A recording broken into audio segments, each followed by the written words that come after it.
ಅಖಾಡ big fight ವಿಶೇಷನ ಮತ್ತೆ ಮುಂದುವರಿಸ್ತಾ ಇದ್ದೀನಿ. ಉತ್ಕರ್ಷಿಗ ಯಾವುದೇ ಒಂದು ಹೋರಾಟ ಮಾಡಬೇಕಾದ್ರೆ ಅಥವಾ ಒಂದು ಈ ಥರದ ವಿಚಾರಗಳು ನ್ಯಾಯ ಸಿಗಬೇಕು ಅಂತ ಬಂದಾಗ ನ್ಯಾಯಾಲಯದ ಮುಂದೆ ಸಾಕ್ಷಿ ಮಾತ್ರ ನಿಲ್ಲೋದು.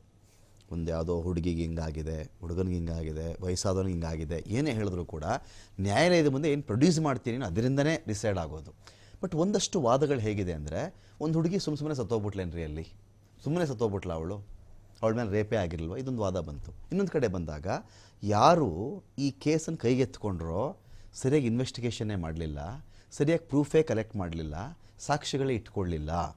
ಯಾವುದೋ ಒಂದಷ್ಟು ಸ್ಯಾಂಪಲ್ ಸಂಗ್ರಹದಲ್ಲಿ ಬೂಸ್ಟ್ ಬಂದುಬಿಟ್ಟಿತ್ತು, ಅದಕ್ಕೆ ಇನ್ಯಾವುದೋ ವಿಚಾರದ ರಿಪೋರ್ಟ್ ಬರ್ತಾರೆ ತಪ್ಪು ಬರೆದು ಬಿಟ್ಟಿದ್ರು.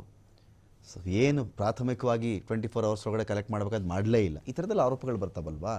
ಈ ಕೇಸಲ್ಲೂ ನಮ್ಗೆ ಹಾಗೆ ಅಂಥ ವಿಚಾರಗಳಲ್ಲಿ ಇವ್ರು ಯಾರೇ ಆರೋಪ ಮಾಡಿರಲಿ, ಇವ್ರ ಬಳಿ ಏನಿತ್ತು ಅನ್ನೋದ ಮೇಲೆ ಇಂಪಾರ್ಟೆಂಟ್ ಆಗುತ್ತೆ. ಒಂದು ಸ್ಮಶಾನಕ್ಕೆ ಹೋಗಿ ಅಗದ್ರೂ ಕೂಡ ಒಂದು ಬುರುಡೆನೋ 2 ಮೂಳೆ ಸಿಗ್ತವೆ, ಉತ್ಕರ್ಷ್ 2 ಮೂಳೆ ಸಿಗ್ತವೆ. ನಾಳೆ ಯಾರೋ ಏನೋ ಹೇಳ್ತಾನೆ, ವಿಧಾನಸೌಧದಲ್ಲಿ ಈ ಥರದೊಂದು 500 ಆಗಿಬಿಟ್ಟಿವೆ, ನಾನು ಅಲ್ಲೇ ಹೋಗ್ತಿದ್ದೆ, ಅವಾಗ ಕಟ್ಟಬೇಕಾದ್ರೆ ಅದನ್ನೆಲ್ಲ ಮುಚ್ಚಾಕ್ಬಿಟ್ಟಿದ್ದಾರೆ ಅಂತ. ಅಗದ್ಬಿಡ್ತೀರಾ ವಿಧಾನಸೌಧನ? ಅಗದ್ಬಿಡ್ತೀರಾ? ಹೋಗ್ಬಿಟ್ಟು ಇಟಾಚಿ ತರಿಸ್ಬಿಡ್ತೀರಾ ನೀವು?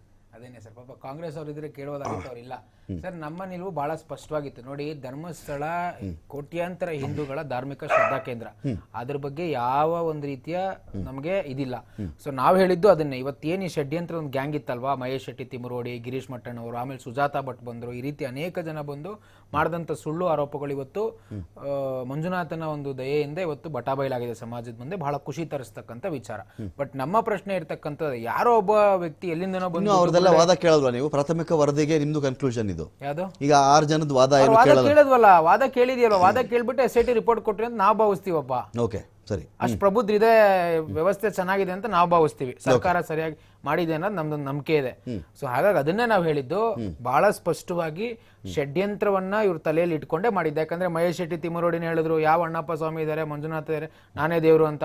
ಸುಜಾತಾ ಭಟ್ ಹೇಳಿದ್ರು ಎಲ್ಲ ನಡೀರಿ ಕಲ್ಲೋಡಿನ ಧರ್ಮಸ್ಥಳಕ್ಕೆ ಅಂತ. ಈ ರೀತಿ ಹೇಳಿಕೆಗಳನ್ನು ಕೊಟ್ಟಾಗ ಬಹಳ ಸ್ಪಷ್ಟವಾಗಿ ಇಲ್ಲಿ ಈ 6 ಜನ ಅಲ್ಲ, ನಮ್ಮ ನಿಲುವು ಬರೀ 6 ಜನ ಅಲ್ಲ, ಇದ್ರ ಹಿಂದೆ ಯಾರಿದ್ರು, ಅವ್ರಿಗೆ ಸಪೋರ್ಟ್ ಮಾಡಿದಂತಹ ಸರ್ಕಾರದ ಕೈಗಳು ಯಾವುದು, ಇದು ಕೂಡ ಆಚೆ ಬರಬೇಕು. ದಿಲೀಪ್ ಜಿ, ವಾಟ್ ನೆಕ್ಸ್ಟ್ ಅಂತ? ವಾಟ್ ನೆಕ್ಸ್ಟ್ ಸರ್, ಇವಾಗ ಬರೀ ಪ್ರಾಥಮಿಕ ತನಿಖೆ ಬಂದಿದೆ ಅಂದ್ರೆ, ಪ್ರಾಥಮಿಕ ತನಿಖೆಯಲ್ಲಿ ಇಂತಿಂತ ಕೆಲವು ಕಲಂಗಳಲ್ಲಿ ಇವರು ಅಪರಾಧ ಎಸಗಿರೋದು ಮತ್ತೆ ಕ್ರಿಮಿನಲ್ ಕಾನ್ಸ್ಪಿರಸಿ, ಅಪರಾಧಿಕ ಒಳಸಂಚು ಮಾಡಿರೋದು ಗೊತ್ತಾಗಿದೆ ಅಂತ ಹೇಳ್ಬಿಟ್ಟು ಮಾಡಿದ್ದಾರೆ.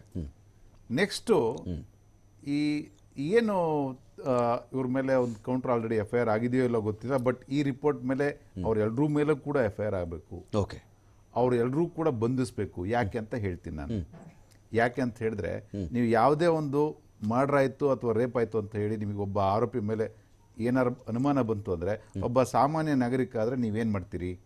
ಕರ್ಕೊಂಡೋಗಿ ಕೂರಿಸ್ತೀರಿ, ಅವನಿಗೆ ವರ್ಕೌಟ್ ಮಾಡ್ತೀರಿ, ಅವ್ನು ಸರಿನೋ ತಪ್ಪ ಆಮೇಲೆ ಇನ್ವೆಸ್ಟಿಗೇಷನ್ ಮಾಡೋಣ ಅಂತ ಹೇಳ್ಬಿಟ್ಟು ತಾವು ಪ್ರೊಡ್ಯೂಸ್ ಮಾಡ್ತೀರಿ. ಅದು non bailable offence, tribal by session court ಅಂತ ಹೇಳ್ಬಿಟ್ಟು ಅವರು ಜುಡಿಷಿಯಲ್ ಕಸ್ಟಡಿ ಕೊಡ್ತಾರೆ. ಅದೇ ಥರ ಈ ಕೇಸಲ್ಲಿ ಏನಾರು ಆಗಿದ್ದಿದ್ರೆ, ಒಂದು 3 ತಿಂಗಳು 6 ತಿಂಗಳು ಯಾರೋ ಒಬ್ಬ ಏನೂ ಮಾಡದ ವ್ಯಕ್ತಿ ಏನಾದ್ರು ಜೇಸಿಗೆ ಹೋಗಿದ್ದ ಅಂತ ಹೇಳಿದ್ರೆ, ಅಂಥ ವ್ಯಕ್ತಿಗೆ ನ್ಯಾಯ ಯಾರು ಕೊಡೋದು? ಓಕೆ, ಈ ಪ್ರಕರಣದಲ್ಲಿ ಆಗಿಲ್ಲ, ತನಿಖೆ ಅಷ್ಟೇ ಮಾಡಿದ್ದಾರೆ ಅಷ್ಟೇ. ಓಕೆ. ಸೊ ಅವರ ಉದ್ದೇಶ, ನಾವು ಈ ತರ ಹೀನಿಯಸ್ ಅಫೆನ್ಸ್ ಬಗ್ಗೆ ಅಲಿಗೇಷನ್ ಮಾಡಿದ್ರೆ, ಅದ್ರ ಬಗ್ಗೆ ತನಿಖೆ ಎತ್ಕೊಂಡಾಗ ನಾನು ಏನು ಅಲಿಗೇಷನ್ ಮಾಡ್ತೀನಿ, ಅವ್ರನ್ನೇನಾರು ಅರೆಸ್ಟ್ ಮಾಡಿದ್ರೆ ಅವ್ರಿಗೆ ಎಷ್ಟು ಡ್ಯಾಮೇಜ್ ಆಗಬೇಕು ಅಂತ ಬಿಟ್ಟು ಉದ್ದೇಶ ಇತ್ತಲ್ಲ, ಅದೇ ವ್ಯಕ್ತಿಗೆ ಅವನ ಕೆಟ್ಟ ಉದ್ದೇಶಕ್ಕೆ ಇವಾಗ ಏನು ಸಾಬೀತಾಗಿರೋದ್ರಿಂದ ಅವ್ರ ಮೇಲೆ ಎಲ್ಲರೂ ಕೂಡ FIR ಮಾಡಿಬಿಟ್ಟು ಈ ಕೂಡಲೇ ಅವ್ರನ್ನೆಲ್ಲರೂ ಕೂಡ ಬಂಧಿಸಬೇಕು. ಥ್ಯಾಂಕ್ ಯು ದಿಲೀಪ್ ಅವರೇ, ಥ್ಯಾಂಕ್ ಯು ಉತ್ಕರ್ಷ್. ಸಾಕಷ್ಟು ವಿಷಯಗಳ ಬಗ್ಗೆ ಮಾತಾಡಿದ್ದೀರಿ. ಥ್ಯಾಂಕ್ ಯು ಕೇಶವ್ ಅವರೇ.